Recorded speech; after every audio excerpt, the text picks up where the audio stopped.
Sveiki vyrai, aš esu Gintautas.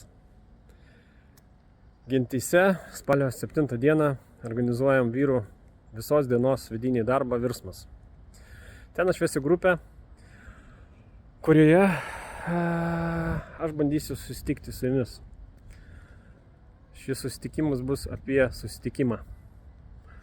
Apie tai, kaip kartais aš pats būdamas tarp žmonių būnu vienas. Ir kaip aš noriu megzt kontaktą, artėt.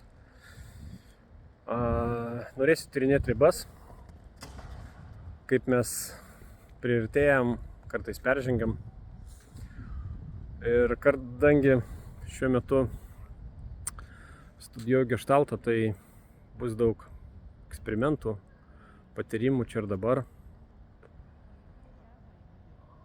Ir pajautimų, kaip mane veikia mano praeitis.